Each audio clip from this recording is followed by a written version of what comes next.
嗨嗨，我是羽翼之兔，欢迎回到我的频道来。今天要来做什么呢？是我的粉丝就知道我很少有时事的影片啦，主要是因为我跟不太上流行这样子，就是有时候已经发生了很久，然后我才原来这个东西是流行过的。我想要来讲讲最近娜娜 Q 的事件。那我希望这支影片大家可以是理性的讨论，虽然我的影片留言数很少啦，但是我还是希望大家能理性的讨论这件事情。好，喜欢这样子的影片，也不要忘了给我订阅、按赞、留言、分享，也不要忘了开启旁边的小铃铛，按全部通知。那就来看看这个娜娜 Q 的事件。好，我怕有人不知道娜娜 Q 是谁，她是一个极简主义者。那最近新闻也闹得很大。说他对于极简这件事情的生活影片有造假，主要说的就是，有3个，他说他都是用布然后来去擦，可是为什么会有卫生纸的这件事情，跟他去买清新，他说他不喝含糖饮料，然后但是去被抓到他买清新的饮料，再来就是说他不吃早餐，但是为什么会有早餐店的？这样子的，主要是这3件事情在哄抬。那我想要针对这3件事情，然后来去讲。我觉得我是站在一个粉丝的角度来去讲这件事情。我觉得有很多人是完全不了解这个状况，然后只是看到别人这样子讲，就认为是这样的事情，完全没有带着怀疑的想法。首先，卫生纸这件事情，我想要了解的就是说，他当时发影片的那个时间跟这个时间，我们做 YouTube 都很清楚。有时候你当时拍的影片，你当天发的影片，不一定是那时候去发，可能是好几个月以前拍的影片。那你之中还有什么样的影片，搞不好是有时间差的影片。所以卫生纸的事件是不是有时间差？是他要先把卫生纸用完了之后再用布这件事情吗？所以是不是在影片上面会有时间差的这件事情？第二个，他说他不喝珍珠奶茶，他人生只喝1次奶茶。虽然我做不到啦，但去清新买饮料的这件事情，去清新买饮料就一定是含糖饮料吗？不好意思，我也去清新买饮料，我也去其他的饮料店，但是我不一定会是买含糖的饮料。你买纯茶就可以不加糖啦。甚至有很多的饮料的地方是可以不加糖的，所以去饮料店一定就买含糖的饮料吗？这就算是造假吗？我也是去清新啊，但是我不一定去买这个含糖的饮料，我可以选择就是纯茶来喝啊。所以去清新就说它是一个造假，就是说他其实是有喝饮料的，但他说他不喝含糖饮料，他只说他不喝含糖饮料，没有说他不喝饮料这件事情吧。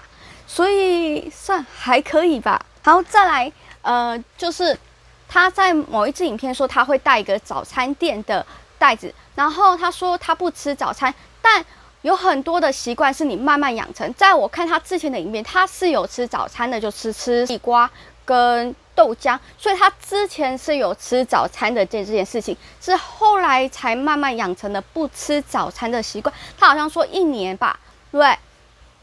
所以他之前有吃早餐，那个袋子之前就可以留下来啦。不吃早餐不等于就没有袋子啊，你也可以去跟别人要这个袋子。他有在上班，他可以跟设计师的朋友啦，然后去拿袋子啊。就算他不吃早餐，也有可能有袋子可以拿。所以早餐店的这个袋子，然后就硬要说这是一个造假的吗？其实也蛮多是可以讲的，他是跟别人拿的呢，还是真的是他自己去吃早餐的呢？毕竟他之前就有吃早餐的习惯，是最近才养成的没有吃早餐的这个习惯。再来，他最近说他只用清水洗，但被抓到说有疑似沐浴乳的这个罐子。但影片到底是之前拍的还是怎样？他有说他之前有代言这一些，但是他现在都只用那个洗头发的皂，他用清水来洗，所以这也是新养成的习惯。那个影片是不是之前就拍好了，在他养成这习惯之前就已经拍好的呢？所以之前是有用洗发精，跟沐浴乳的这件事情，他也有说他是后来才养成，他不用只用清水来洗，之前还是有用肥皂啦跟沐浴乳，其中就是从沐浴乳慢慢的变成肥皂，然后再变成清水，这是一个过程的，不是说哦马上就跳到清水洗，你一定会有一段时间不是这样子的，那是3个月以前的影片的，那你可能今天跟明天你就搞不好是不一样的人了，搞不好你就有改变了，所以拿3个月以前的影片来去讲现在，我觉得就有点再来还有一点就是说，他之前说他的影片都是用 iPhone 7的前镜头来拍摄，然后后来在影片之中有看到 iPhone 11跟相机的部分。我觉得这个有很容易被诟病的这件事情吗？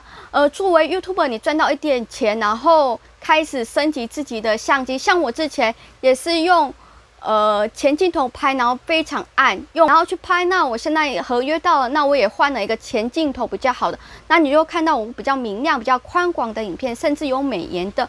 所以我觉得 YouTuber 去升级那个相机啦、升级设备这件事情，我觉得是。你要跟别人说，我升级了设备吗？我觉得这不用说吧。我觉得这个是一个很正常的事。作为 YouTuber， 他为了画面好，只是他没有告诉你说，我现在用 iPhone 11，然后我现在用的是相机。好 ，iPhone 7那个是很早期的影片，也是我第一次看到他的影片，好像是第一支影片吧。我第一次看到这一支影片的时候，那也是已经很久，已经中间过了这么久的事情。难道你一定要用 iPhone 7吗 ？iPhone 7有这么坚强吗？可以用这么多年吗？一定会有换手机或者是换设备的这件事情啊。我看到很多人去曲解那个极简主义的这件事情，这件事情的出发是好，但是很多人就是曲解它，觉得说就是要过得像原始人的生活，那才叫做极简生活。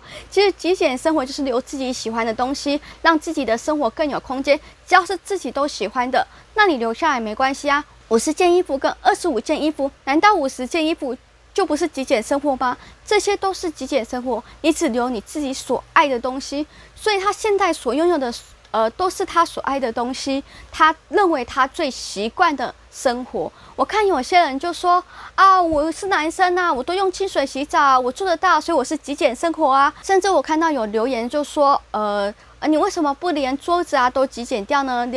那个桌子极简掉会更好啊。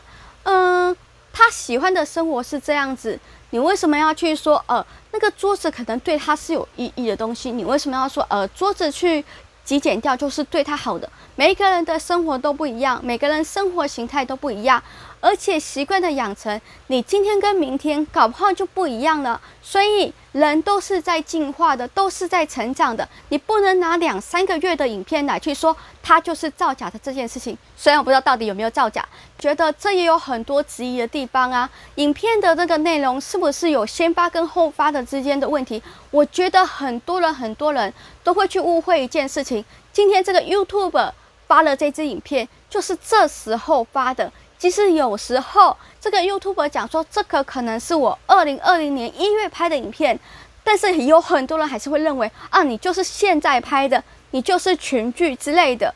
但是他已经有注明说他是4月拍的或是几月拍的影片，所以啊，我觉得我也想要给大家一个观念，就是说今天 YouTuber 拍的影片不一定是这时候拍的，可能是1个月、2个月慢慢的剪。慢慢的拍，然后就是有囤片的习惯，所以你会说，有时候可能觉得说，这是业配的影片，那要先发，那就一定会先发，然后之后再发其他之前的影片，所以可能会有之间落差的时间差。但我觉得很多观众都会认为说，你今天发了这支影片，就是这时候拍的，就是这个近期里面拍的。所以我也是给大家一个观念，不一定是近期拍的影片，你再去看我之前的影片，然后你会觉得说啊，我就是一个作假的人，因为我觉得我几个月前跟现在的我是不一样的，我是在进步，我是在成长的，所以我相信他也有进步跟成长。3个月前的他跟现在的他一定是不一样的。也从这支影片带出来的就是，你今天看了一个社会的新闻，看了一支影片，看到一个谩骂的影片。我觉得你不要跟着一起谩骂，你现在要好好的思考这件事情到底有哪些的隐问。比如说像这个网友，他说是3个月以前，他就翻3个月以前的影片，嗨，3个月以前跟现在一定是不一样的啊。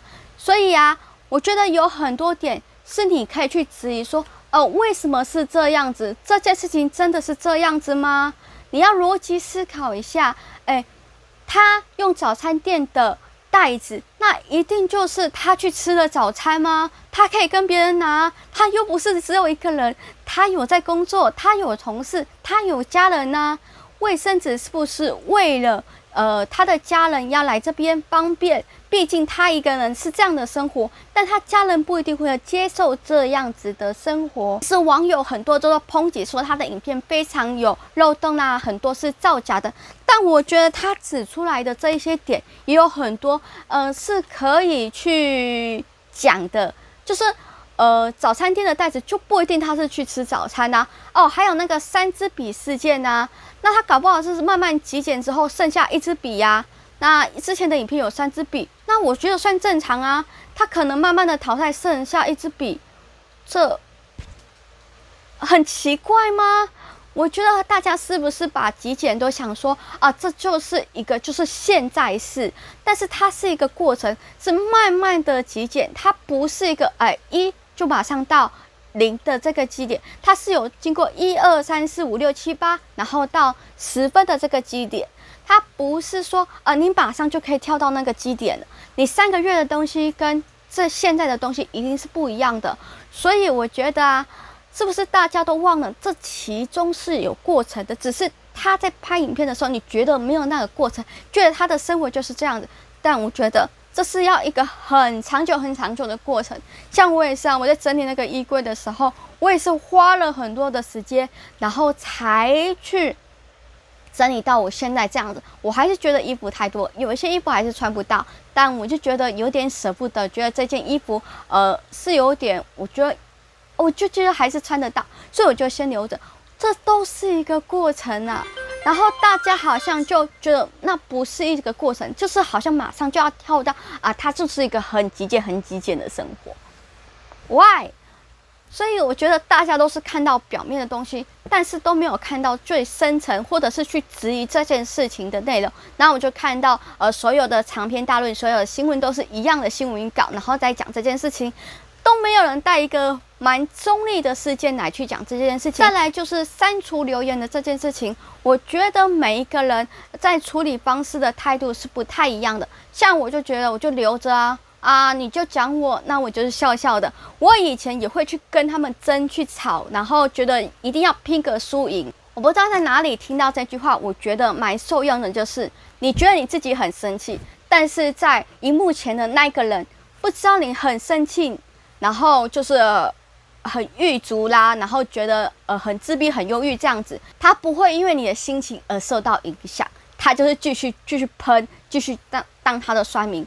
所以你去争、去吵、去生气是没有用的，你一定要想办法的去转换那个心情。他选择了删留言，然后不回应这件事情，觉得轻者就是轻，对，这也是一种方法。但是好像大家不能接受这样子，觉得说你就是因为你是不是就是有一些真的有造假的这个状况，所以你才要删留言？但我觉得有一些留言真的都不是针对这件事情，一定是有到人身攻击的这件事情啊！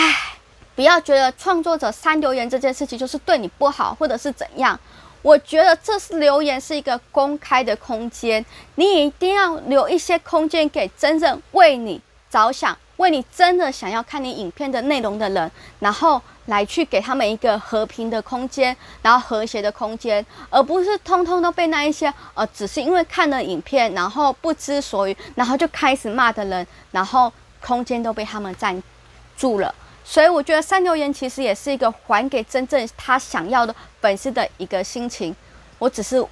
我个人是不太删留言的我觉得删留言一定会有人就是唧唧歪歪说你为什么要删我的留言所以我几乎很少去删留言这件事情，我就会尽量让我的心情去转换，我会想办法的去转移那个焦点。不知道你对娜娜 Q 的这个事件，你觉得是怎么样呢？我看到的都是影片，他的那个形象，我不是跟他真正认识的，所以我不知道他到底有没有造假这件事情。我就以影片以及那个 Dcard 新闻的这个影片，然后来去讲。